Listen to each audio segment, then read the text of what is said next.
ओम शांति। आज का बहुत सुंदर विषय है पुरुषार्थ में योग का महत्व एवं योग के लिए धारणाएं।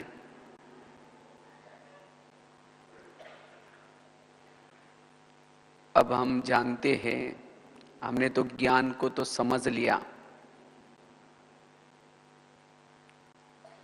लेकिन ज्ञान समझने के बाद जो ज्ञान हम सुनते हैं उसको हमें अपने जीवन में धारण करना है। वो ज्ञान हमारे व्यवहार से दिखाई पड़े, इसके लिए चाहिए योग बल। क्योंकि योग से ही हमारा मनोबल मजबूत होता है, आत्मबल मजबूत होता है। अगर हमारे जीवन में ज्ञान है, समझ है, लेकिन अगर योग बल नहीं है तो ज्ञान होने के बावजूद भी हम प्रभु मिलन से वंचित रहेंगे।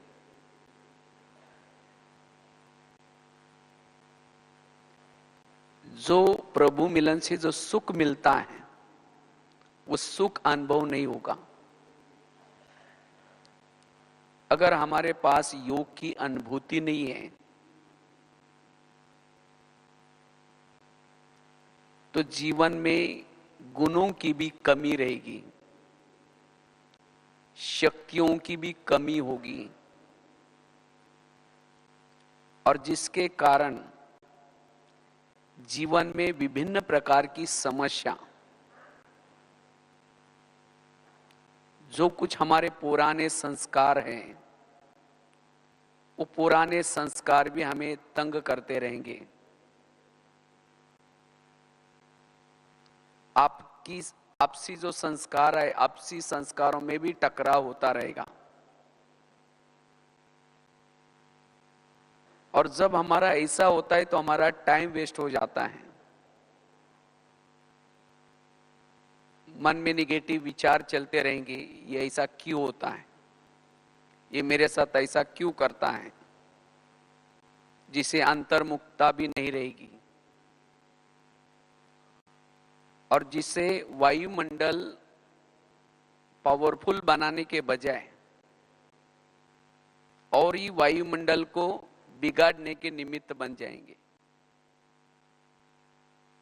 एक दूसरे के अंदर कमी कमजोरी दिखाई पड़ेगी और फिर ऐसी आत्माओं से किनारा करते रहेंगे, उसे बात नहीं करेंगे, उसका परचिंतन प्रदर्शन करते रहेंगे। तो इस तरह से ब्राह्मण बनने के बाद, ज्ञान मिलने के बाद फिर भी जीवन में विभिन्न प्रकार की समस्या आती रहेंगी और उस समस्या में फेल होते रहेंगे। और इन सब का कारण क्या है? योग की कमी।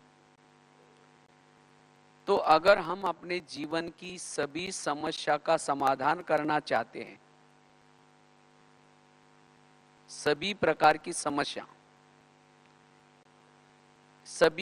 की समस्या का समाधान है योग बल, योग की अनुभूति। क्योंकि जब आत्मा को योग का अनुभव होता है तो आत्मा को उसका सुख मिलता है, और जिस सुख के कारण आत्मा वैरागी बनती है,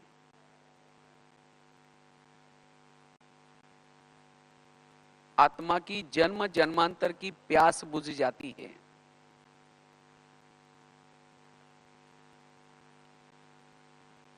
जिसके कारण, योग के कारण हमारे जीवन में गुण और शक्तियां ऑटोमेटिकली आती हैं, चाहे समस्या कितनी भी बड़ी हो, परिस्थिति कितनी भी बड़ी हो, जिनके संबंध संपर्क में रहते हैं, उनके स्वभाव संस्कार कैसे भी हो, लेकिन अगर हमारे पास योग बल है, वो प्रभु मिलन से सुख लिया है, तो ऐसे परिस्थिति में हम एडजस्ट होकर के चलेंगे, उनसे किनारा नहीं करेंगे लेकिन एडजस्ट होंगे। अगर योग की अनुभूति की है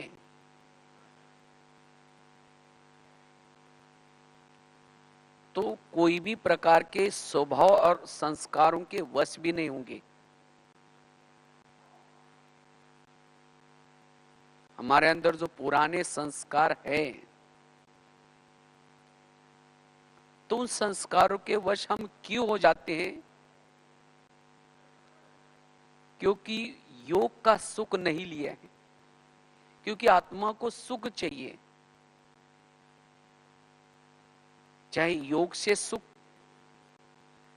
मिले, अगर योग से सुख मिलता है तो आत्मा क्षणिक सुखों के पीछे उसके वश नहीं होगी।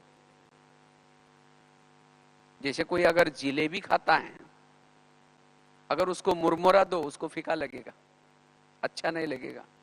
इसी तरह जिसने योग से अति इंद्रिय सुख की अनुभूति की है, तो संस्कार के वश कैसा होगा? नहीं होगा। वो संस्कार विकार उसे फीके लगेंगे। तो अगर हम अपने संस्कारों के वश हो जाते हैं, कभी कभी कोई कर्मेंद्रिय के वश हो जाते हैं, इन सब का कारण है योग की कमी। इसीलिए हम अपने दिनचर्या में रोज योग को महत्व दें। और जो आत्मा, ब्राह्मण आत्माएं योग को महत्व देती है, वो जीवन में निर्विघ्न चलती रहेगी। वो गुप्त रूप में वायुमंडल बनाने की सेवा करती रहेगी। वो कर्म योगी बन करके रहेगी। इसलिए वर्तमान समय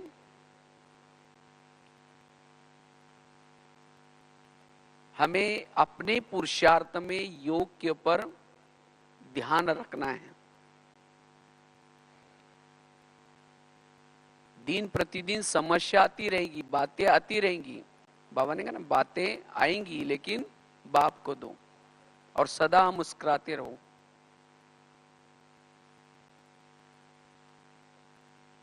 क्योंकि अब सुनने और सुनाने की सेवा कोई सुनेगा नहीं, लेकिन हमारी चेहरे पर मुस्कुराहट देखेगा। अगर हमारे चेहरे में मुस्कुराहट है तो लगेगा इनको कुछ मिला हुआ है। लेकिन वो चेहरे की मुस्कुराहट तब रहेगी जब हमारे जीवन में कोई समस्या नहीं, कोई विघ्न नहीं, मन में कोई हलचल नहीं, वो प्रभु मिलन का अंदर से वो सुख मिल रहा है, तब जाकर के वो चेहरे पर मुस्कुराहट होगी।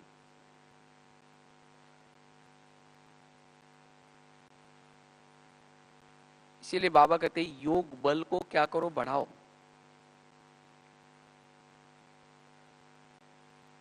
और योग से ही हम वायुमंडल को बहुत अच्छा बना सकते हैं, अपने वृत्ति को परिवर्तन कर सकते हैं। जो हमारी वृत्ति जो निगेटिव बनी है किसी के प्रति, अपने वृत्ति को परिवर्तन कर सकते हैं। इतना ही नहीं, औरों के भी वृत्ति को परिवर्तन कर सकते हैं। क्योंकि योग से जब सुख मिलता है तो दूसरे की कोई भी बातों के व्यवहार से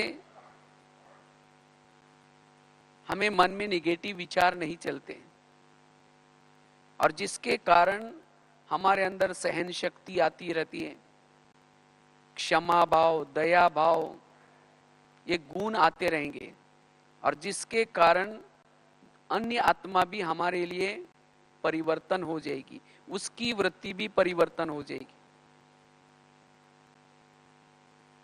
इसीलिए हमें योग बल को बढ़ाना है। और जितना हम योग बल बढ़ाते हैं, जैसे बाबा ने कहा ना, वायुमंडल बनाओ, क्योंकि अब वायुमंडल को पावरफुल बनाने की सेवा करने की जरूरत है। लेकिन ये सेवा कौन कर सकता है? जिसके पास योग बल है। क्योंकि अभी महारथी, हम महारथी किसको कहते हैं? एक तो होता है सेवा के महारथी, दूसरा होता है ज्ञान सुनाने वाले महारथी, और तीसरा होता है मनसा सेवा वाले। अभी तो प्रत्यक्ष रूप में कौन है? जो सेवा के फील्ड में है, या फिर जो ज्ञान की अच्छी अच्छी क्लासेस कराते हैं। लेकिन आगे चल करके जो जिन्होंने ज्ञान लिया और उस ज्ञान को धारण कर जिन्होंने योग बल को बढ़ाया, और उसी योग बल के द्वारा अन्य आत्माओं को गुप्त रूप में सहयोग दे रहे हैं, विश्व में वाइब्रेशन फैलाने का सेवा कर रहे हैं, सकाश दे रहे हैं, ऐसी आत्मा प्रत्यक्ष होंगी।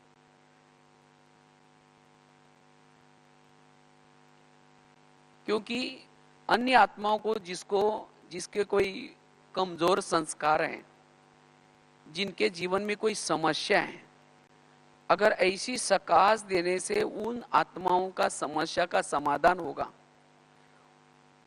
उनके संस्कारों के ऊपर जीत प्राप्त करने के लिए उनको मदद मिलेगी।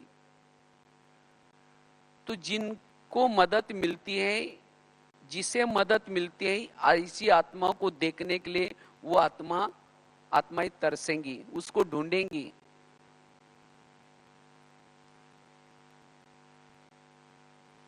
और अंतिम समय ऐसी आत्मा ही उसको अपना पूर्वज मान करके जाएगी, और वही आत्माएं फिर द्वापर युग में उसका भगत बनेगी। इसीलिए बाबा कहते बच्चे योग बल को बढ़ाओ, और जिससे आप अनेक भक्तों की निर्मिति कर सकते हैं, विश्व की सेवा कर सकते हैं।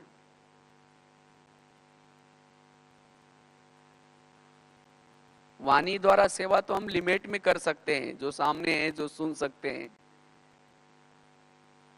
स्थूल सेवा भी हम लिमिट में कर सकते हैं, लेकिन मनसा के द्वारा अनेक आत्माओं की सेवा कर सकेंगे।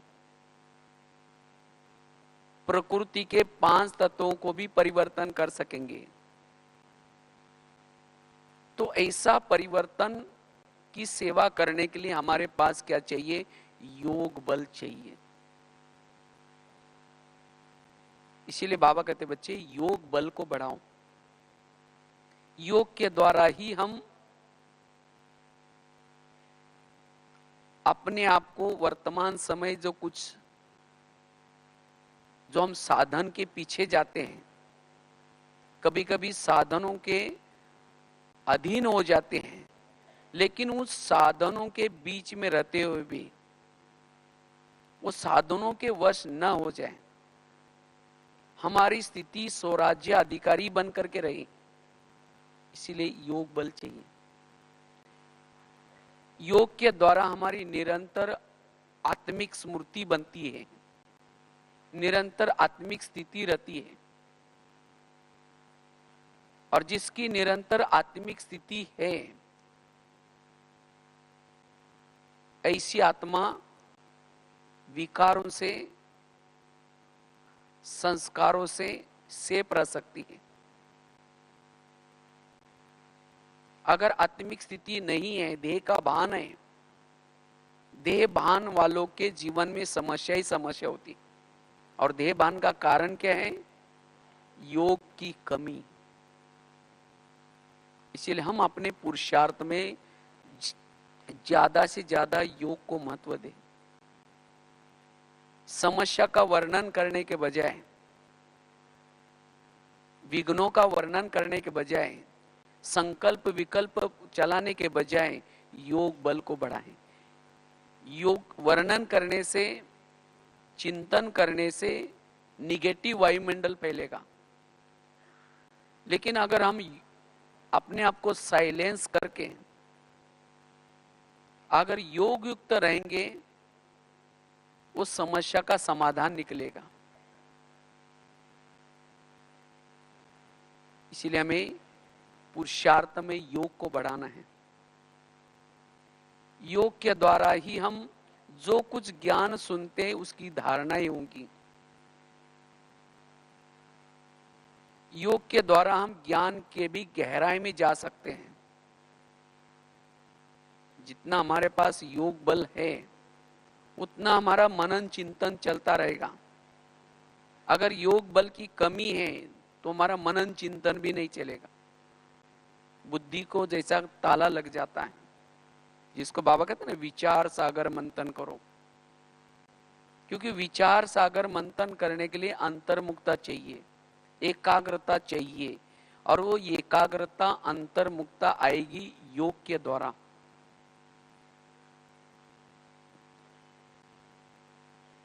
और जो आत्माएं अंतर्मुखी है, एकाग्र है, उसको दूसरों के अंदर कोई भी कमी कमजोरी नजर नहीं आएगी। हर एक के अंदर गुण विशेषता ही नजर आएगी। अगर ब्राह्मण जीवन में कोई समस्या है, किसी के जीवन में कोई विघ्न है, उसका कारण ही है वो आत्मा योग की तरफ ज्यादा ध्यान नहीं दे रहे। उसका योग का सब्जेक्ट कच्चा है। इसीलिए अगर हम ब्राह्मण जीवन की समस्या का समाधान करना है, निर्विघ्न स्थिति बनानी है, तो योग बल को क्या करना है? बढ़ाना है। तो हमारा योग बल बढ़ता जाए, यह योग का विषय हमारा अच्छा बने, उसके लिए कुछ बातों की धारणा जरूरी है। अगर हम चाहे योग बल को बढ़ाना है, योग की अनुभूति करनी है, वैसे तो सभी चाहते भी हैं कि हम योग की अनुभूति करें, लेकिन योग का अनुभव क्यों नहीं होता? योग में क्यों विघ्न आते हैं? उसका कारण है उसकी कुछ धारणाओं की कमी।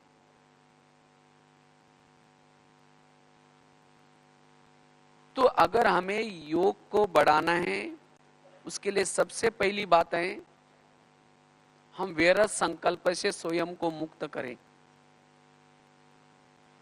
अगर मन में निगेटिव विचार चलते हैं तो हम योग का अनुभव नहीं कर पाएंगे, क्योंकि योग और संकल्प इसका बहुत गहरा कनेक्शन है। इसलिए शायद ही पिछले 2-3 सीजन से बाबा व्यर्थ के ऊपर बहुत अटेंशन खिंचवा रहे हैं। व्यर्थ से मुक्त बनो, क्योंकि जिसके संकल्प समर्थ हैं, समर्थ संकल्प वाला ही ऊपर जा सकता है, परमधाम में जा सकता है। अगर संकल्प निगेटिव है, संकल्प कमजोर है, वो आत्मा परमधाम में बाबा के पास जा नहीं सकती, वहां टिक नहीं सकती। और जिसके संकल्प निगेटिव व्यर्थ है, उसका मनोबल कमजोर होगा, आत्मबल कमजोर होगा। व्यर्थ संकल्प चलने से संकल्प पर कंट्रोल नहीं होगा, संकल्प की स्पीड बड़ी तेज होगी। और जिसके संकल्प में स्पीड तेज है, वो आत्मा अनुभूति नहीं कर पाता। और जो स्वयं आत्मा अनुभूति में नहीं है, वो प्रभु का आनंद, प्रभु मिलन का आनंद भी नहीं ले सकता। इसीलिए अगर योग की अनुभूति करनी है, व्यर्थ संकल्प से मुक्त। ये जो हमें रोज की मुरली मिलती है, विभिन्न प्रकार के क्लासेस मिलते हैं, ये सब किसी लिए मिलते हैं? हमारे जीवन में जो भी कुछ समस्या है, हमारे जीवन में जो कुछ विघ्न है, उस समस्याओं का समाधान करने के लिए विभिन्न प्रकार के पॉइंट्स मिलते हैं। तो जिसने इस ज्ञान को अच्छी तरह समझ लिया, मुरली को अच्छी तरह समझ लिया, वो व्यर्थ से मुक्त होगा। अगर इतना सारा ज्ञान मेरे जीवन में है, मैं कभी भी मुरली मिस नहीं करता हूं, सबके क्लास सुनता हूं, रिजल्ट में मेरे जीवन में कोई भी प्रकार के व्यर्थ संकल्प नहीं होना चाहिए। अगर व्यर्थ संकल्प है, इसका मतलब उस ज्ञान को मैंने समझा ही नहीं,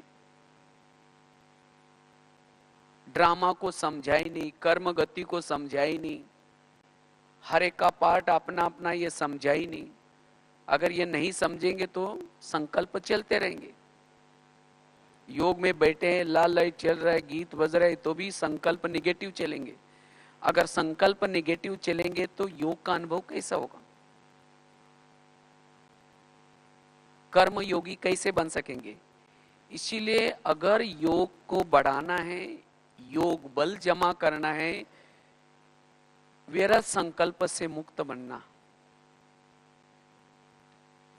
जितना व्यर्थ संकल्प से मुक्त बनेंगे, योग का बहुत अच्छा अनुभव हम कर सकते हैं, कर्म योगी की स्थिति बना सकते हैं, स्वयं का आत्मबल बढ़ा सकेंगे। इसलिए चेक करना है मेरे संकल्प किस क्वालिटी के चलते हैं।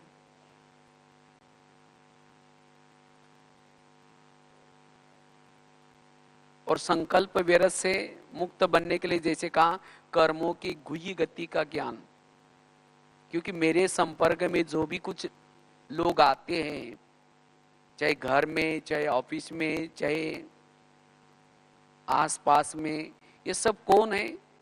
पिछले जन्मों के हिसाब किताब को चुक्त करने वाले लोग हैं। कोई देने के लिए है, कोई मेरे से लेने के लिए है। अगर मैं तो उसके साथ बहुत अच्छा व्यवहार करता हूं तो भी मेरे लिए वो निगेटिव करता है, इसका मतलब गलती उसकी है, ऐसा नहीं। इसका मतलब जरूर मैंने भी कभी उसके साथ ऐसा किया होगा, क्योंकि टाली कभी एक हाथ से नहीं बजती। टाली के लिए कितना हाथ चाहिए? 2 हाथ चाहिए। इसलिए मैंने भी कभी इसके साथ निगेटिव कुछ किया होगा, जिसका मेरा हिसाब किताब चुक्त कर रहा है, हो रहा है। इसलिए मुझे निगेटिव नहीं सोचना है। अपने मन को क्या करना है? ऐसे परिस्थिति में भी चुप रखना है। इसको कहेंगे इसने ज्ञान को समझ लिया, कर्म गति को समझ लिया। और मेरे जीवन की हर घटना में तो कल्याण है। बाबा ने मेरा ड्रामा बनाया, ड्रामा मेरा कैसा है? कल्याणकारी। मेरे जीवन की हर परिस्थिति कल्याणकारी है। तो जो भी कुछ परिस्थितियां मेरे जीवन में आती है, इससे भी मेरा कल्याण ही होगा। आज तक मेरे जीवन में जो समस्या आई, विघ्न आए, परिस्थिति आई, लेकिन उन सभी परिस्थितियों ने, विघ्नों ने मेरा कल्याण ही किया ना कल्याण।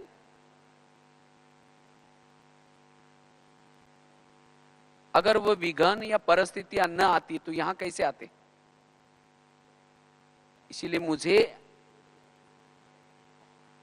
कोई विघ्न आता है, कोई समस्या आता है, तो उसके बारे में निगेटिव नहीं सोचना है। अगर निगेटिव सोचेंगे, व्यर्थ संकल्प करेंगे, तो जो हमने कुछ प्राप्त किया है वो भी खत्म हो जाएगा, सहन शक्ति खत्म हो जाएगी, वायुमंडल खराब हो जाएगा। इसीलिए हमें जीवन की समस्याओं का समाधान करना है, और इसके लिए ये ज्ञान के विभिन्न पॉइंट्स का हमें जिस समय जैसी परिस्थिति आते हैं, उसी समय वो पॉइंट्स याद करके अपने मन को निरसंकल्प रखना है, व्यर्थ से मुक्त रखना है, मन को एकाग्र रखना है। और ऐसा जिसका मन सारा दिन एकाग्र रहता है, अंतर्मुखी रहता है, वही वायुमंडल को अच्छा बना सकता है, वही कर्म योगी की स्थिति में रह सकता है, वही अंतर्मुक्ता को बना करके रख सकता है। इसीलिए व्यर्थ संकल्प से मुक्त बनने की बहुत आवश्यकता है। जितना हम व्यर्थ संकल्प से मुक्त बनेंगे उतना उतना दिन प्रतिदिन आप कर्मयोगी की अवस्था को बना सकेंगे। लाइट हाउस माइट हाउस बनते रहेंगे, सहज अशरीरी विधेय स्थिति का अनुभव करते रहेंगे, प्रभु मिलन का अनुभव करते रहेंगे। इसलिए व्यर्थ संकल्प से मुक्त। दूसरी बात है, अगर हमें योग को बढ़ाना है, योग की अनुभूति करनी है, उसके लिए श्रीमत का पालन, जितना हम अपने पुरुषार्थ में श्रीमत का पालन करते हैं उतना हम योग बल को बढ़ा सकेंगे। क्योंकि योग न लगने का बहुत बड़ा कारण है कोई ना कोई श्रीमत का उल्लंघन। जब हम श्रीमत का उल्लंघन करते हैं तो योग नहीं लगेगा, बाबा से भी प्यार नहीं मिलेगा। जैसे कोई भी माँ अपने बच्चों को प्यार करते है, कब करती है? जब वो बच्चा माँ का कहना मानता है। अगर माँ का कहना नहीं मानेगा तो माँ उसको प्यार नहीं करेगी। उसको सवेरे जल्दी उठाती है और कई बातें सुनाते हैं, बेटा आज कपड़े गंदे नहीं करना, किसी के साथ लड़ना झगड़ना नहीं। कई बातें सुना करके उसको स्कूल में भेज देते हैं। और बच्चा जब शाम को आता है मम्मी मम्मी करता है तो मम्मी उसको किचन से देखेगी खिड़की से, मैंने जो उसको कहा था वो करके आया? अगर नहीं करके आया तो कहेंगे तुम चिल्लाते रहो, मैं यहीं ठीक हूँ, उसके पास नहीं जाएगी। अच्छा जाएगी, जा करके 2 थप्पड़ लगा देगी, प्यार नहीं करेगी। तो उस बच्चे को प्यार कब मिलेगा? जब वो बच्चा माँ का कहना मानेगा। अगर कहना मानेंगे तो जाएगी, उसको गोदी में बिठाएगी, खिलाएगी, प्यार करेगी। इसी तरह बाबा भी हमारी कौन है? मम्मी है। वो रोज सवेरे सवेरे हमें फरिश्ता का ड्रेस पहनाती है और हमें रोज मुरली के माध्यम से डायरेक्शन देते हैं। आज पर चिंतन नहीं करना, किसी की कमजोरी नहीं देखना, आत्मा में नहीं बनना, कितनी सारी बातें हमें डायरेक्शन। मुरली और कुछ नहीं, मुरली को 2 कॉलम में लिखो, मम्मी ने क्या करने के लिए बोला, और दूसरे कॉलम में लिखो मम्मी ने क्या मना किया। जो मना किया उसको न करना और जो करने के लिए बोला उसको करना, इसको कहेंगे ज्ञान। तो जितना हम बाबा ने जो कहा है वो करके आएंगे, योग में जब बैठेंगे तो बाबा का बहुत प्यार मिलेगा। अगर हमने जो कहा वो किया नहीं और शाम को आकर ये योग में बैठेंगे, जैसे बच्चा कहता है मम्मी मम्मी, हम भी करते बाबा बाबा करते रहेंगे। जैसे मम्मी अपने किचन से खिड़की से देखती हैं तो बाबा भी ऊपर से परमधाम की खिड़की से देखेगा, मैंने जो उसको कहा वो करके आया। अगर नहीं करके आया बोलेगा तुम चिल्लाते रहे, मैं यही ठीक हूं। फिर तो आधा घंटा तो योग तो करते हैं लेकिन योग में प्यार नहीं मिला।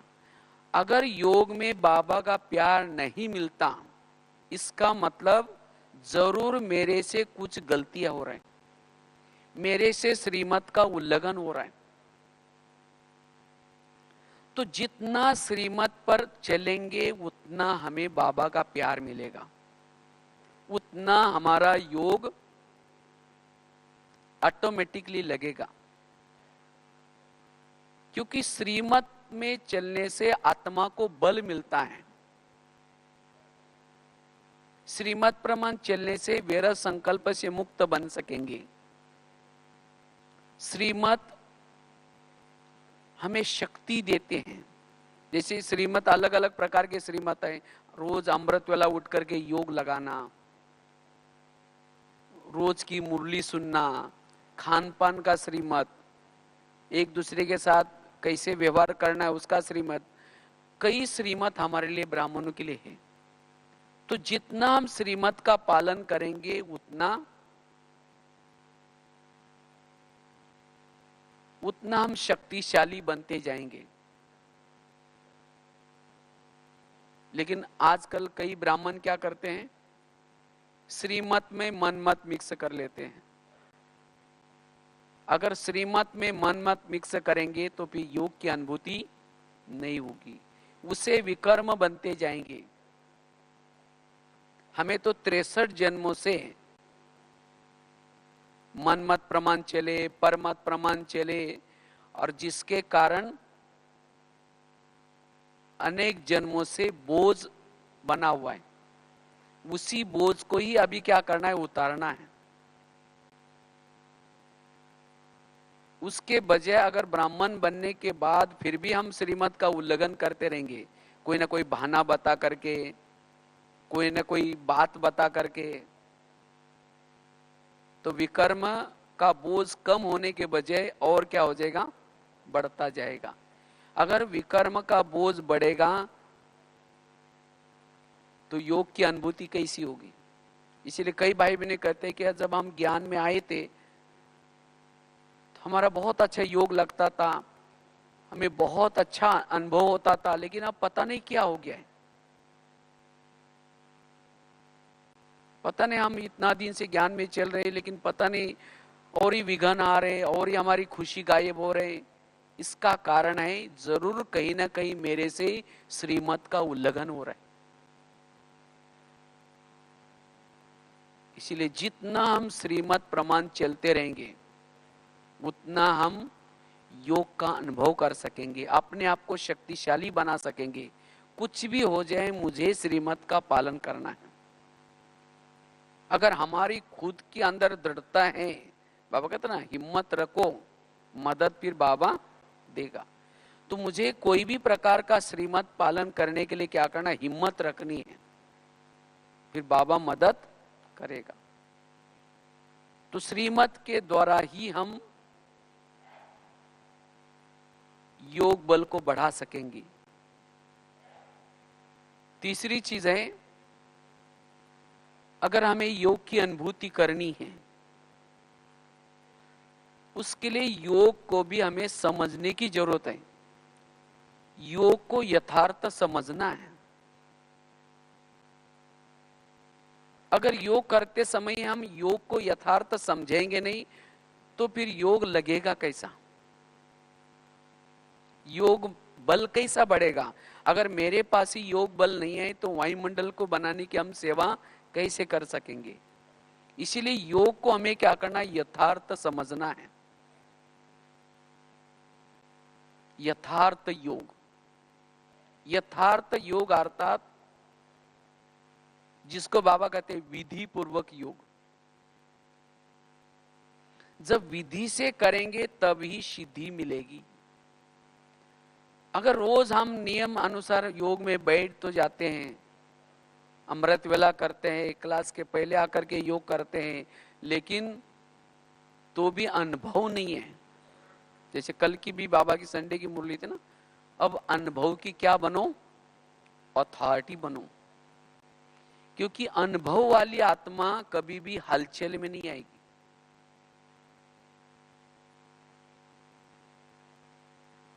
तो ऐसा हमें अनुभव करना है तो उसके लिए विधि से करना है।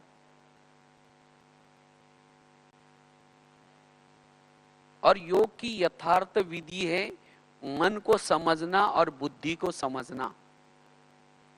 क्योंकि योग के लिए ये दो चीजें बड़ी इंपॉर्टेंट है, बुद्धि और मन। बुद्धि का काम है विजन बनाना, दृश्य बनाना।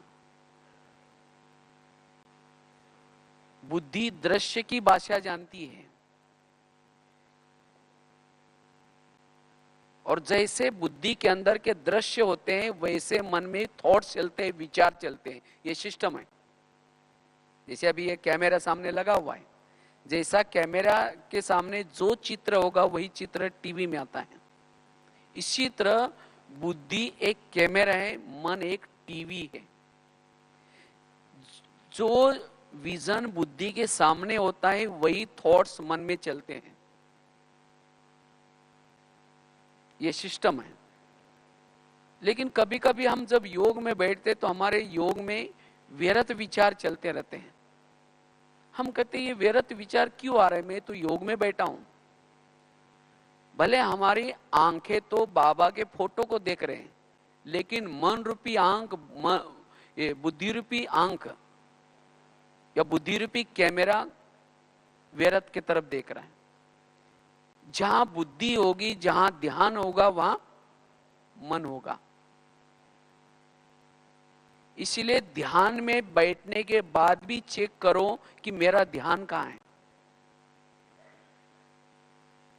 बैठे ध्यान में, लेकिन ध्यान कहीं और है। और कैसे पता चलेगा वो? मेरे मन के थॉट्स कहां है वो चेक करो। और उसी समय बुद्धि को समझाओ, बुद्धि से बात करो, हे बुद्धि तुम क्या देख रहे हो? तुमको तो मैंने कहा था कि शिव बाबा को देखना है, उसके बजाय तुम उन बातों में क्यों गई हो? तो बुद्धि को निकाल करके बाबा के ऊपर लगा दो, बाबा के साथ लगा दो। माया क्या करते हैं? बुद्धि के सामने सारा दिन जो देखा, जो विघन आए, जो समस्या आई, उसके तरफ बुद्धि लेके जाएगी। लेकिन आपको क्या करना है? उस बुद्धि को बार बार बाबा की तरफ लगाना है। इसीलिए बाबा कहते नहीं, योग एक प्रकार का युद्ध है। बार बार अगर आप बुद्धि को बाबा के तरफ लगाएंगे तो फिर बुद्धि वहां जाएगी नहीं व्यर्थों के तरफ। और जब बुद्धि बाबा के तरफ जाएगी, वो विजन बनाएगी, तो ऑटोमेटिकली मन के भी विचार पॉजिटिव चलेंगे, शक्तिशाली चलेंगे, और जिससे फिर आपको अनुभव होगा। नहीं तो कई भाई बहने 1 घंटा आधा घंटा तो बैठ तो जाते हैं, लेकिन बुद्धि कहीं और है, मन में कोई व्यर्थ विचार है, और जिसके कारण अनुभव नहीं है। अनुभव, अनु मतलब आत्मा। वास्तव में हम योग में जब बैठते हैं तो योग के बाद सबसे पहला अनुभव आत्मिक अनुभव होता है। और जिसको आत्मिक अनुभव होता है उसको शांति का, शक्ति का, सभी प्रकार का अनुभव होता है। और सारा दिन जिसने यथार्थ योग किया है उसकी सारा दिन नेचुरल अशरीरी स्थिति रहेगी, विधेयी स्थिति रहेगी। और जिसकी सारा दिन ऐसी नेचुरल अशरीरी स्थिति है, विधेयी स्थिति है, ऐसी आत्मा वायुमंडल को बना सकेगी। अगर ऐसी आत्मा के सामने कोई विघ्न भी आए, कोई बातें भी आई, उस बातों का चिंतन, विघ्नों का चिंतन नहीं चलेगा। ऐसी नेचुरल स्थिति रहने से पुराने उसके संस्कार भी उसके ऊपर अटैक नहीं करेंगे। इसीलिए हमें यथार्थ योग करना है।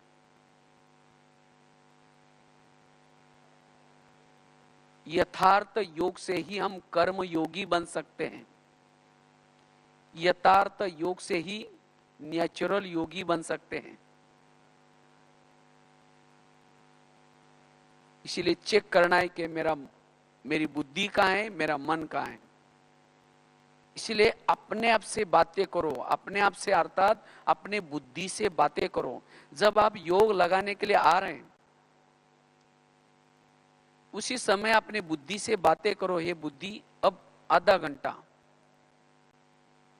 हमें उस प्रभु के पास जाना है जिसके पास जाने के लिए कितने लोग युगों युगों से तड़प रहे, तरस रहे। और हे बुद्धि तुमको वहां आधा घंटे का चांस मिलेगा, लेकिन हे बुद्धि उसी समय तुम कहीं भी इधर उधर नहीं जाना। देखो ये प्रभु के पास जाने से कितना तुम्हें सुख मिलेगा, कितनी शक्ति मिलेगी।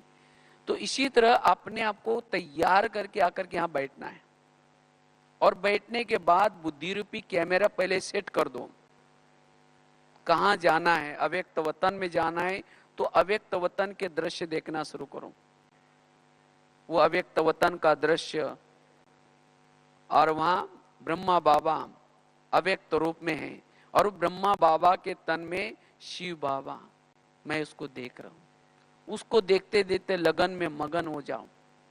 लगन में मगन होते होते परमधाम का वो दृश्य। तो इसी तरह बुद्धि वो दृश्य देखे, और तब जाकर के मन टिका रहेगा। परमधाम में जाकर के फिर वो शक्ति पावर लेकर के फिर आप अलग अलग जगह पर जाकर के मनसा सेवा भी कर सकेंगे।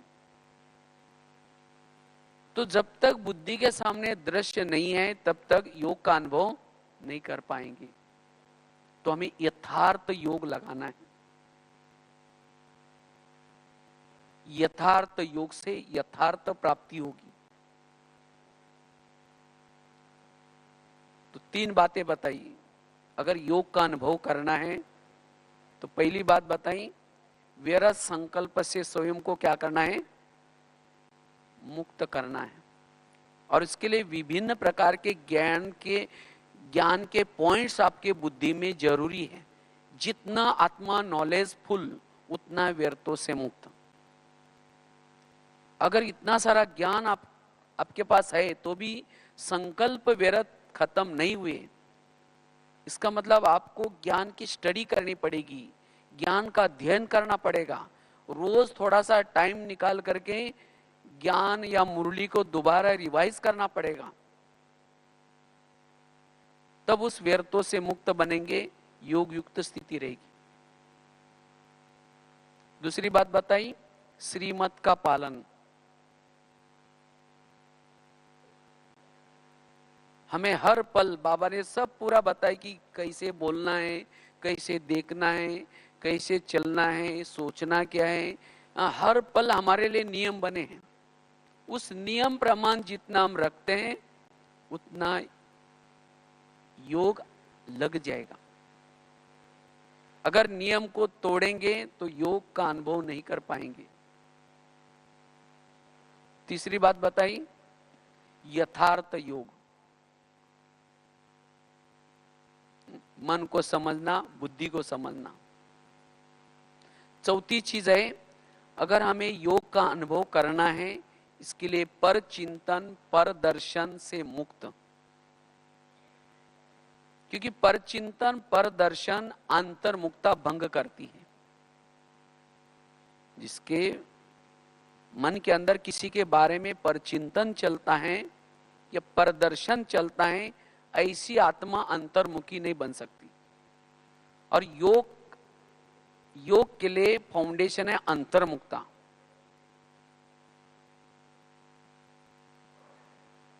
इसीलिए बाबा कभी कभी मुरलियों के अंदर कभी कभी धारणा की मुरली चलाते हैं। बाबा कहते हैं ना, बच्चे झगमुई झगमुई नहीं करो,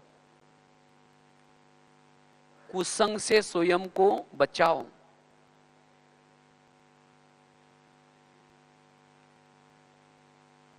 तो ये बाबा ऐसी बातें क्यों कहते हैं? क्यों?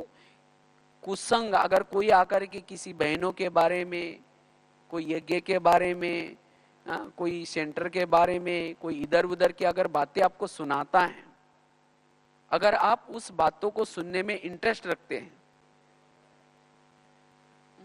जिसको बाबा कहते हैं ना दुनियावी समाचार, वैसे दुनियावी तो एक तो ब्राह्मण दुनिया भी है, बाहर की दुनिया भी है। तो जो मेरे काम के नहीं है वो समाचार मुझे नहीं सुनना है। अगर सुनेंगे आपकी वृत्ति निगेटिव बन जाएगी,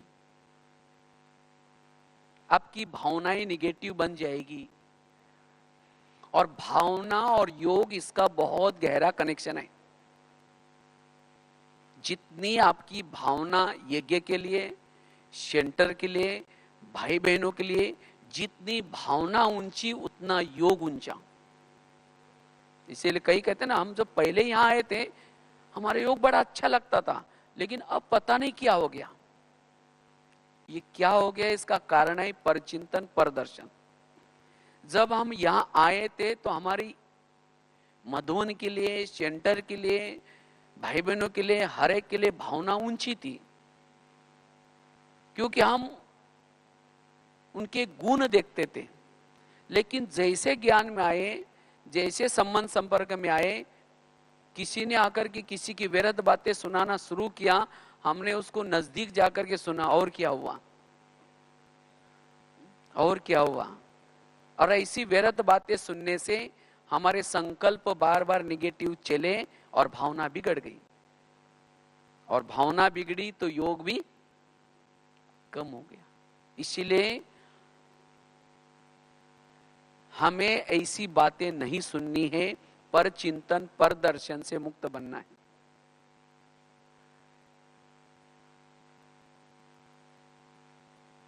अगर किसी के घर में जाओ, उनके बच्चे भी बैठे और बाप भी बैठा है, बच्चों को जाकर के कहेंगे बच्चा ऐसा है वैसा है, उसकी बुराई करेंगे, और उसके पिताजी को जाकर के कहेंगे आप तो बहुत अच्छे, आप कितने अच्छे हैं, तो पिताजी क्या कहेगा, तुम पहले यहां से जाओ, बोले।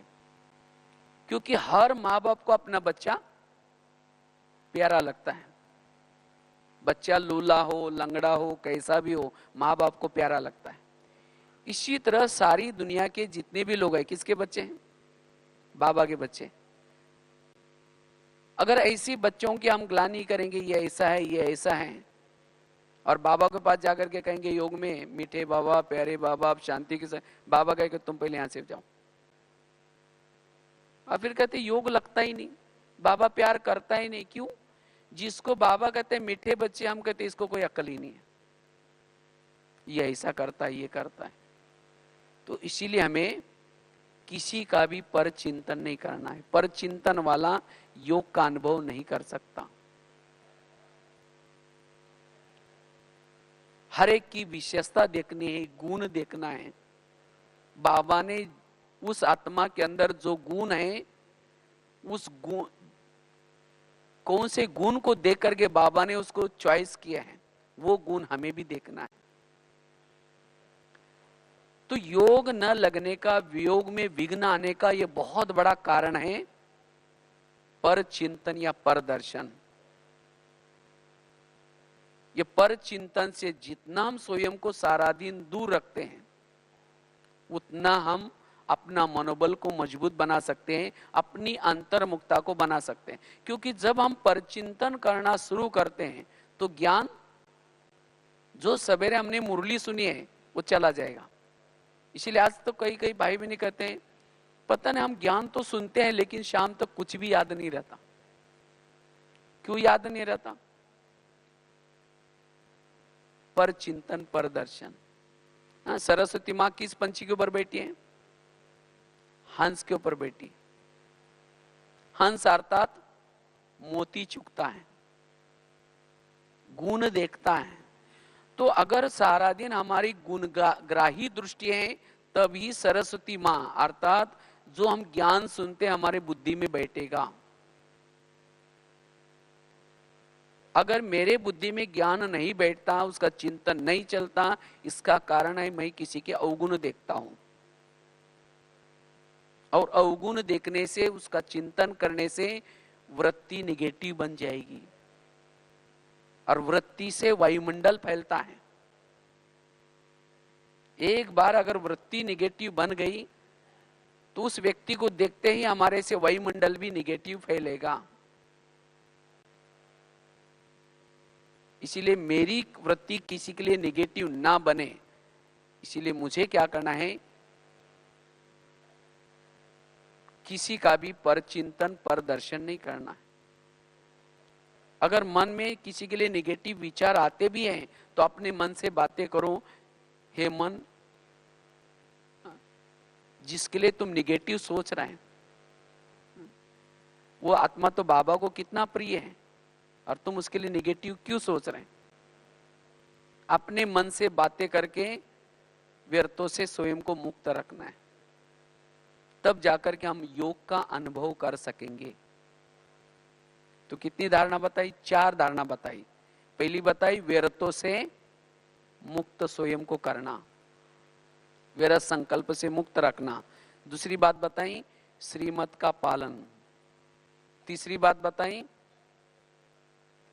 यथार्थ योग। चौथी बात बताई पर चिंतन पर दर्शन से स्वयं को मुक्त रखना। पांचवी बात है अगर हमें योग का अनुभव करना है, इसके लिए सारा दिन जितना हम सोमान में रहते हैं, जितना हम सोमान में रहते हैं उतना हमारी आंतरिक शक्तियां जागृत होती हैं। सोमान से योग हमारा बहुत अच्छा लगेगा, क्योंकि सोमान अर्थात शुद्ध संकल्प, पॉजिटिव संकल्प। जितना हमारे मन में पॉजिटिव शुद्ध संकल्प चलते हैं उतना आत्मा स्थिर रहती है, अपने स्वधर्म में टिक सकते हैं। सोमान से स्वधर्म में टिकेगी, वो भ्रुकुटी सिंहासन पर बैठेगी, अपने आसन पर बैठेगी। अगर हम सोमान को छोड़ देंगे, आसन को छोड़ देंगे तो देहाभिमान आएगा। इसीलिए बाबा ने मुझे क्या क्या मान दिया है, सोमान अर्थात मेरा क्या क्या मान है, अपना क्या क्या मान है। हम क्या करते हैं, इसने मुझे मान दिया नहीं, इसने मुझे पूछा ही नहीं। अरे मेरा अपना स्वयं का कितना मान है। जितना अपने मान के स्थिति में रहेंगे उतना दूसरा कोई पूछे न पूछे, कोई सम्मान दे या न दे, उसका कोई फर्क नहीं पड़ेगा। आज जो ब्राह्मणों के जो व्यर्थ संकल्प चलते हैं उसका कारण है सोमान की कमी। बाबा ने मुझे कितना मान दिया है, बाबा ने मुझे कितनी सारे टाइटल दिए हैं, रोज कितना सारा वरदान दे रहा है, टाइटल दे रहा है। इस टाइटल के स्मृति में रहेंगे, सोमान के स्मृति में रहेंगे, उतना हम स्वधर्म में टिक सकेंगे, उतना हमारी एकाग्रता रहेगी, अंतर्मुखता रहेगी, और उतना हम कर्म योगी भी बन सकेंगे और योग का अनुभव कर सकेंगे।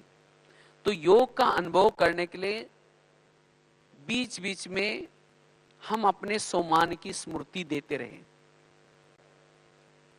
या चाहे कोई ना कोई रोज एक ना एक सोमान स्मृति में रहे। जितना सोमान का हमारी स्मृति रहेगी उतना हम योग युक्त रह सकेंगे।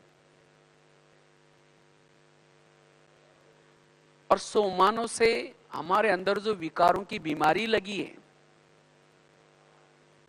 वो बीमारी भी खत्म होगी। सोमान एक प्रकार के टैबलेट्स हैं। जैसे बीमार कोई होता है तो उसको टैबलेट दी जाती है, टैबलेट से अंदर जो अंदर अलग अलग जो वायरस होता है उसके ऊपर एक बल मिलता है। तो इसी तरह जिस प्रकार का मेरे अंदर विकार है, हर विकार के ऊपर जीत प्राप्त करने के लिए टैबलेट्स अलग अलग है। तो इसीलिए हम अलग अलग प्रकार के सोमानों के अभ्यास करें। तो सोमान को अभ्यास करने से उस विकार के ऊपर हम जीत प्राप्त कर सकेंगे, हमारे अंदर एक प्रकार का बल आएगा और हम योग युक्त रह सकेंगे। इसीलिए सोमानों का अभ्यास। छठी धारणा है, अगर हमें योग का अनुभव करना है इसके लिए सारा दिन स्वराज्य अधिकारी स्थिति। अगर सारा दिन हमारी स्वराज्य अधिकारी स्थिति है,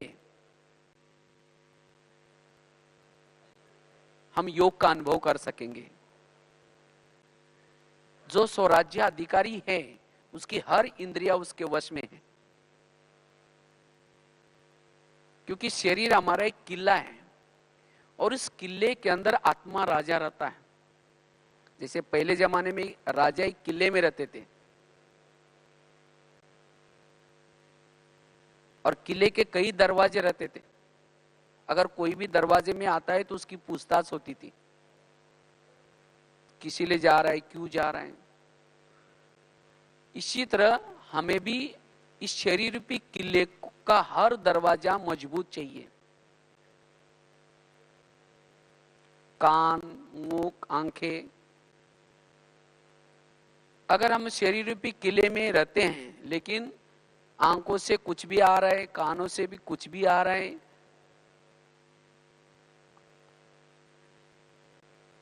मन से कुछ भी आ रहा है, तो आत्मा स्वराज्य अधिकारी स्थिति में नहीं रह सकेगी और जिसके कारण योग का अनुभव नहीं होगा। इसीलिए बाबा रोज कहते हैं ना, रोज अपना दरबार लगा दो और दरबार लगा करके एक एक कर्मेंद्र की चेकिंग करो, कौन सी कर्मेंद्रिय क्या क्या कर रहे हैं। और अगर कोई कर्मेंद्र आपका कहना नहीं मानती, उसको क्या करो, सजा दो, शिक्षा दो।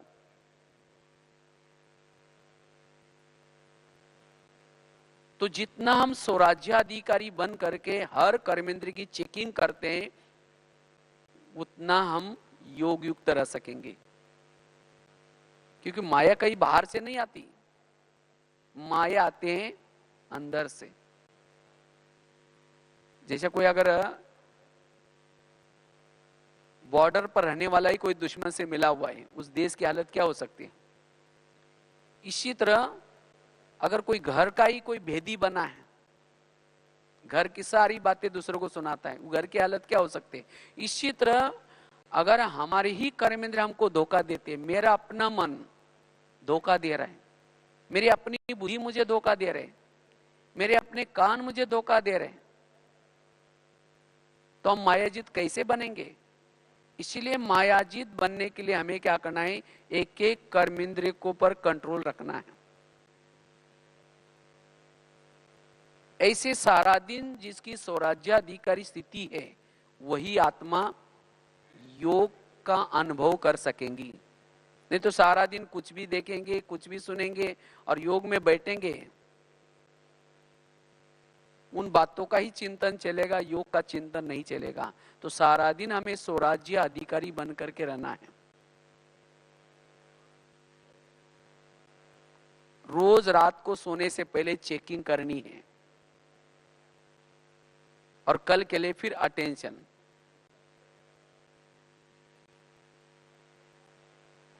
सातवीं धारणा है लास्ट की, अगर हमें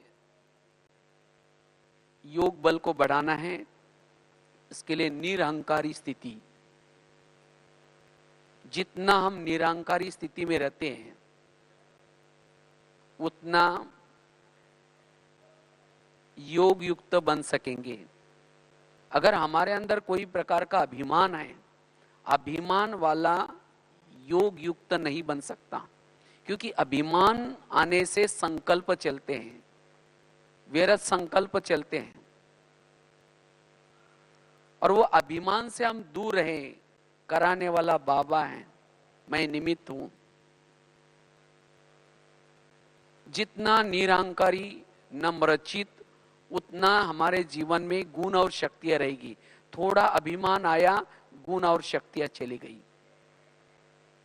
अभिमान आने से गुणों का गुलदस्ता मुरझा जाता है, सब गुण और शक्तियां चली जाते हैं, अकेला महसूस करेंगे। इसीलिए चाहे हम कितना भी सेवा करते रहे, हमारे जीवन में कितना भी सफलता मिलती रहे, लेकिन ये सफलता का देन है बाबा।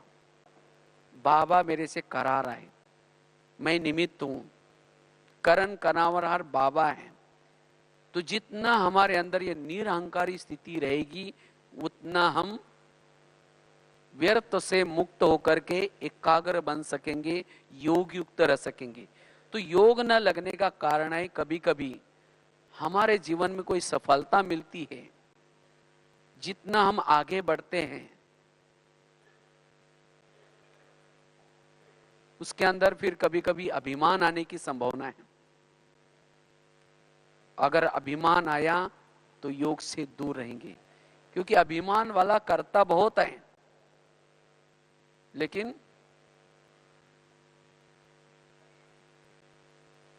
संकल्प निगेटिव, और उसके कारण कभी कभी हम व्यर्थों में चले जाते हैं। इसीलिए अगर योग युक्त स्थिति बनानी है, निरहंकारी, और निरहंकारी बनने का आधार है निराकारी स्थिति। जितना हम निराकारी स्थिति में रहते हैं, उतना सारा दिन हमें कोई भी प्रकार का अभिमान नहीं आएगा, ना कोई गुणों का अभिमान, ना कोई विशेषता का अभिमान, और निरहंकारी वालों का प्रभाव पड़ता है। जितना हम निरहंकारी रहते हैं, जितना सिंपल रहते हैं, उसका प्रभाव रहता है। जितना त्यागी उतना तपस्वी, जितना वैरागी उतना तपस्वी। इसीलिए बाबा कहते बच्चे निरहंकारी बनो, और वो मेरी निरहंकारी स्थिति बनी रहे। निरहंकारी का जैसे कहा कि आधार है निराकारी स्थिति, और निराकारी स्थिति कब बनेगी? जितना हमारा अमृत वेला का योग अच्छा है। अमृत वेला का योग अच्छा, उसके बाद क्लास के पहले आकर के योग युक्त होकर के बैठेंगे, आधा घंटा क्लास के पहले योग करेंगे, फिर मुरली अच्छी तरह ध्यान से सुनेंगे। अगर ये हमारे रोज के दिनचर्या में ये 3 बातें हैं, अमृत वेला का योग, क्लास के पहले का आधे घंटे का योग और मुरली, ये 3 चीजें हमें निराकारी स्थिति में स्थित करेगी, आत्मानुभूति कराएगी। और जिसकी आत्मानुभूति है वो सारा दिन योग युक्त रह सकता है। अब कई तो हम शुरू में तो आए थे, मुरली तो अच्छी सुनते थे, योग भी करते थे, लेकिन आजकल थोड़ा ब्राह्मणों में ढीलापन आता जाता है। क्या करते हैं, क्लास के पहले आधा घंटा योग नहीं करेंगे, सीधा आकर के मुरली सुनेंगे। अगर केवल मुरली ही सुनते तो मुरली में एकाग्रता नहीं आएगी। जो मुरली से जो बल है वो बल नहीं मिलेगा, नशा नहीं चढ़ेगी, और जिसके कारण फिर सारा दिन देहाभिमान होगा, और जब देहाभिमान होगा तो सारा दिन बुद्धि हद में रहेगी। क्योंकि निराकारी स्थिति में रहने वाला किसी के भी प्रभाव में नहीं आएगा, ना कोई व्यक्ति के प्रभाव में आएगा, ना कोई वस्तु के प्रभाव में आएगा। क्योंकि आजकल साधन इतने निकलते जा रहे हैं, बहुत अच्छे अच्छे साधन निकलते जा रहे हैं। अगर हमारा थोड़ा भी देहाभिमान है, हम साधनों के वश होंगे, साधनों के वश होंगे या कोई व्यक्ति के वश होंगे, और जहां वश में है वहां योग युक्त स्थिति नहीं होगी। इसीलिए स्वयं को सेफ रखने का साधन है ये निराकारी स्थिति। जितना हम निराकारी स्थिति में रहते हैं उतना निरहंकारी रहेंगे, और जितना निरहंकारी उतना योग युक्त। इसीलिए बाबा ने भी अंतिम समय के 3 शब्द यूज किए थे, बच्चे निराकारी बनो, निर्विकारी बनो, निरहंकारी बनो।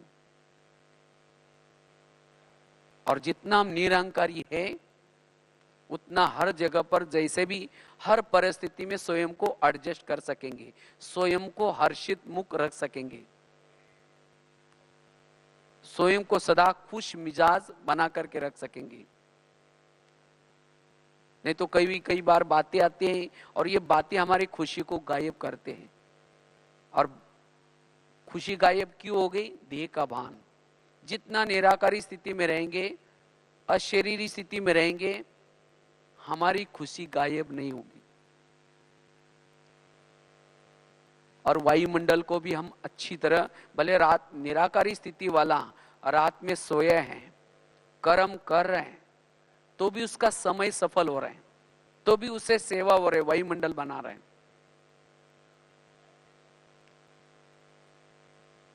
इसीलिए हमारी ऐसी निरंतर योगी की स्थिति रहे, निरंतर स्थिति रहे, क्योंकि भविष्य में समय आने वाला है। तो भविष्य में चाहे विकारों का भी प्रकोप बढ़ता ही जाएगा, विघ्नों का भी प्रकोप बढ़ता ही जाएगा। तो ऐसे परिस्थिति में स्वयं को अचल अडोल बनाने के लिए हमें क्या करना है? योग बल को बढ़ाना है। और जितना हमारा योग बल बढ़ता जाएगा उतना हमारे अंदर लाइट हाउस, माइट हाउस स्थिति, बाप समान, जो बाबा के जो गुण हैं वो गुण हमारे जीवन में दिखाई पड़ेंगे। सहन शक्ति का गुण, क्षमा का गुण। बाबा तो सागर हैं, लेकिन हमारे अंदर वो स्वरूप दिखाई पड़ेगा। उतना हम सबके प्यारे बनते जाएंगे। इसीलिए वर्तमान समय अनुसार हमें योग बल को क्या करना है, स्वयं को बढ़ाना है। तो जितना हम योग बल को बढ़ाते जाएंगे उतना हमारे जीवन में जो छोटी छोटी समस्या आती है, चाहे संस्कारों की समस्या, स्वयं के संस्कार की समस्या, आपसी संस्कार की समस्या, उन समस्या से स्वयं को मुक्त रख सकेंगे, अपनी वृत्ति को बदल सकेंगे। इसीलिए योग बल को बढ़ाने के लिए जैसे 7 बातें आपको सुनाई, ये 7 बातें आपको बहुत मदद करेगी। इन बातों की कमी यही हमारे विघ्नों का कारण है, व्यर्थों का कारण है। और इस कारणों का हमें क्या करना है, निवारण। तो 7 बातें लास्ट में, पहली बात बताई थी व्यर्थ संकल्प से मुक्त, दूसरी बताई श्रीमत का पालन, तीसरी बात बताई थी यथार्थ योग, चौथी बताई थी पर चिंतन पर दर्शन से मुक्त, पांचवी बताई थी स्वराज्याधिकारी स्थिति, सोमानों के अभ्यास छठी बात, और सातवीं बताई थी निरहंकारी स्थिति। तो अगर इन 7 बातों की स्थिति में हम रहते हैं तो सहज ही हम योग युक्त रह सकेंगे। और जो बाबा हमारे से चाहता है वायुमंडल बनाने की सेवा, ये वायुमंडल बनाने की सेवा हम कर सकेंगे और स्वयं को भी सदा शक्तिशाली उस परिस्थितियों से भी ऊपर रख सकेंगे। तो यही वर्तमान समय का हमारा पुरुषार्थ है। और उतना ही जितना हम योग बल को बढ़ाते रहेंगे उतना हमारे अंदर वैराग की स्थिति आएगी, उतना हमारे अंदर उपरामता आएगी। तो यही हमें पुरुषार्थ करना है। ठीक है, ओम शांति।